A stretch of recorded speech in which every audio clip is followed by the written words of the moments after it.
5 തലമുറകളായി നിങ്ങൾക്കൊപ്പം PRS hospital. Raj Bhavan സർക്കാർ തർക്കത്തിൽ രാജീവ് ചന്ദ്രശേഖർ ഇടപെടുമോ? ഒരു വല്ലാത്ത ചോദ്യമാണ്. ഭാരതാംബയുടെ പേരിൽ വലിയ തോതിലാണ് രാജ്ഭവൻ ഇങ്ങനെ ഒരു വശത്ത് നിൽക്കുന്നത്. ഇന്നലെ അവിടെ യോഗ പരിപാടികൾ കഴിഞ്ഞു. ആ യോഗ പരിപാടിയിലും യോഗയുടെ ബനിയൻ, ആളുകൾ ഇട്ടിരിക്കുന്ന ബനിയനിൽ അവരുടെ കോളർ, ബനിയൻ്റെ കോളർ കാവി കളറായിരുന്നു. അതുപോലെ തന്നെ അവിടെ ചിത്രം വച്ചിരിക്കുന്നത് ഭാരതാംബയുടെ ചിത്രം വച്ചിരുന്നു. അതിനകത്ത് പുഷ്പം അർപ്പിച്ചു. അപ്പോൾ വലിയ തോതിലാണ് രാജേന്ദ്ര ആർലേക്കർ നിശബ്ദമായി, ആരിഫ് ഖാനെ പോലെ വലിയ ബഹളമില്ലാതെ ചാനലുകളോടും പത്രങ്ങളോടൊക്കെ ബഹളമുണ്ടാക്കി, അല്ലെങ്കിൽ വലിയ രീതിയിലുള്ള പബ്ലിസിറ്റി കിട്ടാതെ നിശബ്ദമായ രീതിയിൽ ഈ കാര്യങ്ങൾ ചെയ്തു പോകുന്നുണ്ട്. ഇപ്പുറത്ത് ശിവൻകുട്ടി, എല്ലാ മന്ത്രിമാരും, എനിക്ക് തോന്നുന്നു 1 ഡസനോളം മന്ത്രിമാർ വിവിധ സ്ഥലങ്ങളിൽ ഇരുന്നിട്ട് രാജ്ഭവൻ്റെ ഗവർണറുടെ ഈ പ്രവൃത്തിയെ കുറ്റപ്പെടുത്തി.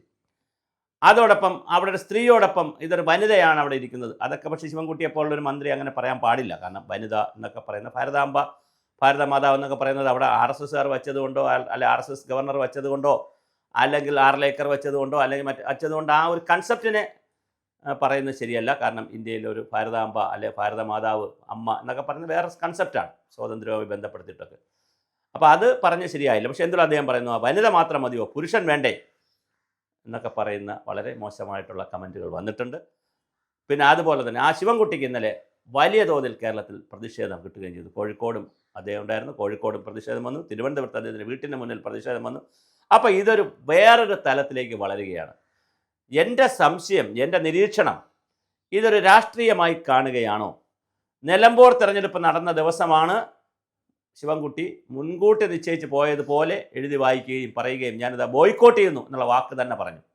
എനിക്ക് തിരക്കുള്ളതുകൊണ്ട് ഞാൻ പോകുന്നു, കുറച്ച് തിരക്കുള്ളതുകൊണ്ട് ഗവർണർ അനുവദിക്കണം, ഞാൻ മുമ്പേ പോകുന്നു എന്ന് പറയുന്നത് നമുക്ക് മനസ്സിലാകും. അതുപോലെ 20 മിനിറ്റ് താമസിച്ച് വന്നത് ഒരു കാരണവശാലും ഗവർണറുടെ പരിപാടിയിൽ അങ്ങനെ പ്രോട്ടോക്കോൾ അനുസരിച്ച് ഗവർണർ എല്ലാവരും വന്നിരുന്നതിന് ശേഷമാണ് ഗവർണറും പ്രസിഡൻറ്റും ഒക്കെ വരുന്നത്. കുറച്ച് മുമ്പേ ഇരിക്കും. അത് സുരക്ഷിതത്വത്തിൻ്റെയൊക്കെ പ്രശ്നങ്ങളുണ്ട്, ഒരു ചെറിയ വ്യത്യാസമുണ്ട്. അപ്പോൾ മന്ത്രിയൊക്കെ വന്നാൽ ഉടൻ തന്നെ വരും, വലിയ വ്യത്യാസമില്ല. ചിലപ്പോൾ മന്ത്രി ഗവർണർ അവിടെ ചെന്ന് കഴിഞ്ഞാൽ ഗവർണർ സ്വീകരിക്കുകയും പിന്നെ ഗവർണർ ഒന്നിച്ചൊക്കെ വരികയും ചെയ്യും. മന്ത്രിയൊക്കെ ആണെങ്കിൽ MP-മാരും MLA-മാരും, ബാക്കിയുള്ളവരെല്ലാം നേരത്തെ പൊസിഷൻ ചെയ്യണം.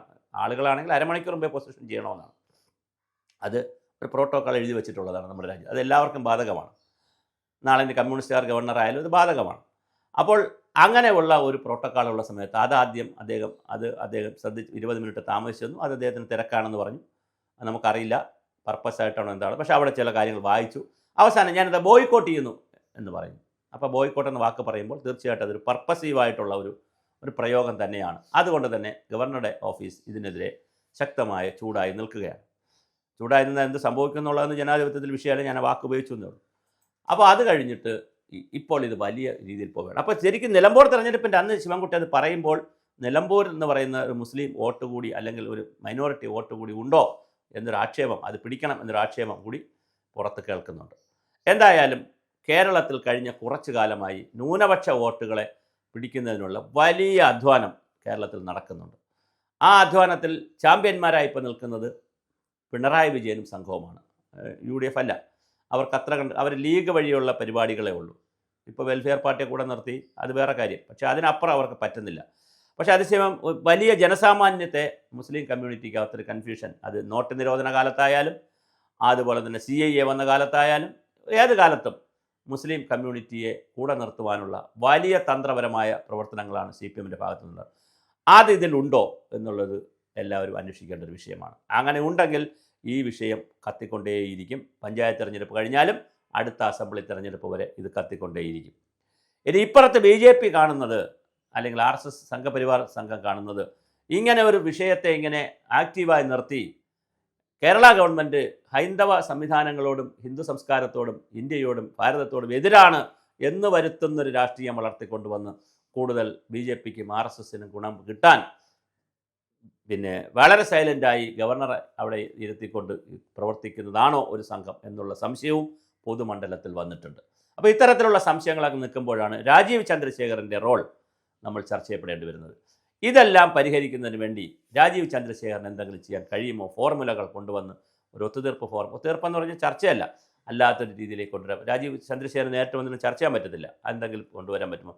നമ്മൾ ശ്രദ്ധിക്കേണ്ട ഒരു കാര്യം, മുഖ്യമന്ത്രി ഇതുവരെ ഇതിന് കൃത്യമായി മനസ്സ് തുറക്കുകയോ ഒന്ന് രണ്ട് പ്രസ്താവനകളൊക്കെ വന്നതല്ലാതെ തുറക്കുകയോ ഗവർണറുമായൊരു സംഭാഷണത്തിന് സംഭാഷണമല്ല അല്ലാതൊരു ഡയലോഗിന് തയ്യാറായിട്ടുണ്ടോ എന്നുള്ളത് വളരെ പ്രധാനപ്പെട്ട കാര്യമാണ്. തിരിച്ച് രാജേന്ദ്ര ആൾക്കറുടെ ഭാഗത്ത് നിന്ന് ഒരു ഇത് ഉണ്ടാവുമോ എന്നുള്ളത്, പക്ഷേ പകരം ഉണ്ടാവാൻ സാധ്യത കുറവാണ്.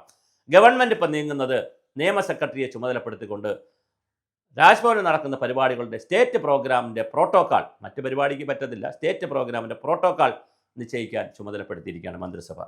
അതുപോലെ തന്നെ ഇതിന് കേസ് കൊടുക്കാൻ പറ്റുമോ, നിയമവിദഗ്ധരുമായി അന്വേഷിച്ചിട്ട് കേസ് കൊടുക്കാൻ പറ്റുമോ എന്നും ഗവൺമെൻറ് ആലോചിക്കുകയാണ്. അപ്പോൾ ഇതിനെ വഷളാക്കി ചെറിയൊരു മുറിവിനെ മാന്തി പുണ്ണാക്കി വലുതാക്കി ഓപ്പറേഷൻ്റെ സ്റ്റേജിൽ കൊണ്ടുവന്ന്, എന്നാൽ ഓപ്പറേഷൻ നടത്തുകയുമില്ല. രോഗിയെ ശയ്യാവസ്ഥയിൽ കിടത്തി, വിഷയത്തെ അങ്ങനെ കിടത്തി പൊളിറ്റിക്കൽ മൈലേജ് ഉണ്ടാക്കാൻ, പൊളിറ്റിക്കൽ ഗെയിൻ ഉണ്ടാക്കാൻ രണ്ട് കൂട്ടരും ശ്രമിക്കുന്നുണ്ടോ? ആ രണ്ട് കൂട്ടരും ശ്രമിക്കുന്നതിൽ നമ്മുടെ ഗവർണർ കൂടി വീണു പോയിട്ടുണ്ടോ? അത് പർപ്പസീവാണോ?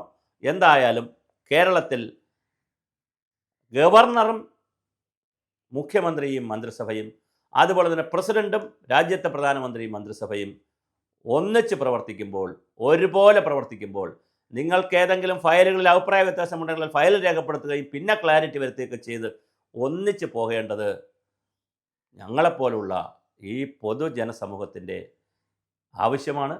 ഞങ്ങൾ കൊടുക്കുന്ന ടാക്സ് ഉപയോഗിച്ചുള്ള പണം ഉപയോഗിച്ചാണ് നിങ്ങൾ ഈ എല്ലാ വിവാദങ്ങളും ഉണ്ടാക്കുന്നതും അതിനാവശ്യമായ എല്ലാ സന്നാഹങ്ങളും ഒരുക്കുന്നതെന്ന് നിങ്ങൾ അറിയുക. രണ്ടു കൂട്ടരും വിവാദങ്ങൾ ഒഴിവാക്കുക.